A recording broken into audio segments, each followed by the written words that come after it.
Sveiki. Jeigu ant automobilio stiklo jau matomas, o galbūt netrukus atsiras žalias klievo lapas, tai reiškia, kad vairuotojai galiojo kiek kitokios taisyklės. Būtent apie tai ir pasikalbėkime, kokios yra tos specialios taisyklės pradedantiems vairuotojams Lietuvoje. Žinot, tas klevo lapas tai tikrai ne šiaip sau lipdukas ar papuošimas.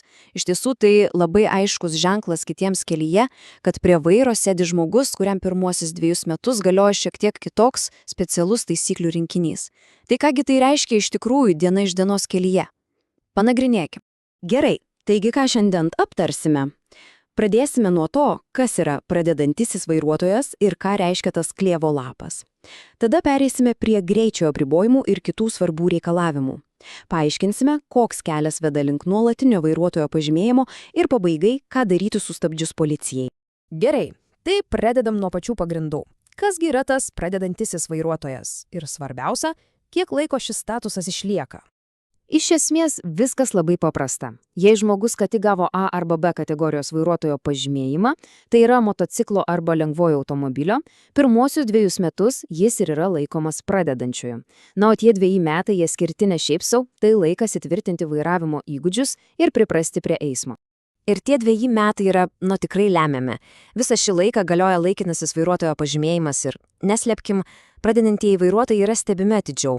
Tai tarsi išbandymo laikotarpis, per kurį reikia parodyti, kad esi patikimas eismo dalyvis. Gerai, pereikim prie to labiausiai matomo atributo – klevo lapo. Šis ženklas tikrai išskiria iš kitų automobilių srauto. Tai kągi konkrečiai reikia žinoti apie šį lipduką? Na ir pasirodo, taisyklės šiam ženklui yra labai konkrečios.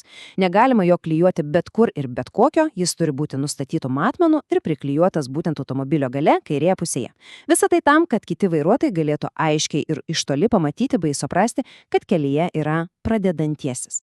Gerai, dabar apie vieną iš pačių svarbiausių dalykų, kuo pradedančiojo vairuotojo kasdienybė skiriasi nuo patyrusio. Kalbu apie greitį. Čia reikia būti labai atidiems, nes net jei kelio ženklai raudo vienaip, pradedantiesiems galioja visai kitos, daug griežtesnės ribos. Taigi, skaičiai, kuriuos būtina įsiminti. Automagistralėje limitas yra 100 km/h, greitkelėje jau tik 90.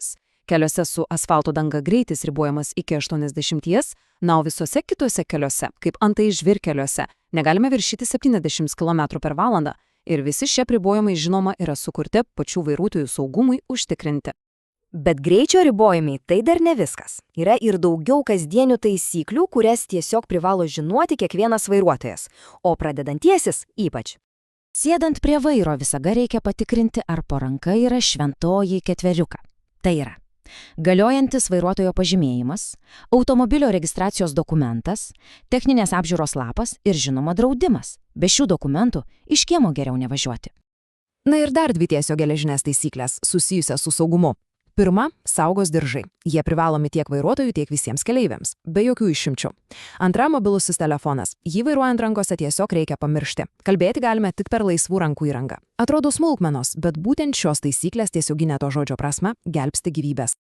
Gerai, įsivaizduokim. Praėjo tie 2 metai. Kas toliau? Ogi toliau laikinai pažymėjimą reikia keisti į nuolatinį. Bet čia yra vienas bet. Kelias iki to nuolatinio pažymėjimo labai priklauso nuo to, kaip sekėsi vairuoti tuos 2 metus. Ir čia išryškėja 2 scenarijai. Pirmasis, tas gerasis. Jeigu per 2 metus pavyko vairuoti be jokių rimtų kelių eismo taisyklių pažeidimų, tuomet pažymėjimas keičiamas paprastai ir be jokių problemų. Bet yra ir antrasis scenarius. Jei per tuos metus pasitaikė rimtas pažeidimas, kelias tampa sudėtingesnis. Reikės lankyti papildomus mokymus, o jei to nepadarysi, galima net prarasti teisę vairuoti. Na ir pabaigai, aptarkime situaciją, į kurią niekas nenori pakliūti, bet kuriai reikia būti pasiruošus. Kągi daryti, kaip elgtis, jeigu kelyje sustabdo policijos pareigūnas. Pati procedūra yra tikrai labai aiški ir logiška. Svarbiausia – išlikti ramiam. Taigi žingsnis po žingsnio. Pirma, reikia nedelsiant ir saugiai sustoti. Antra, per langą pateikti pareigūno prašomus dokumentus, neišlipant iš automobilio. Išlipti galima tik tada, kai pareigūnas leidžia. Nu ir ketvirta, žinoma, vykdyti reikalavimą pasitikrinti blaivumo. Svarbiausia čia ramybė ir taisyklių laikymasis. Tad jeigu viską apibendrintume, ką galime pasakyti? Visi šie papildomi reikalavimai, apribojimai ir taisyklės pradedantiesiems turi vieną labai aiškų tikslą. Tai yra per tuos pirmuosius 2 metus sukurti tvirtą, saugaus ir atsakingo vairavimo pamatą. Pamatą, kuris laikys visą likusį vairavimo stažą.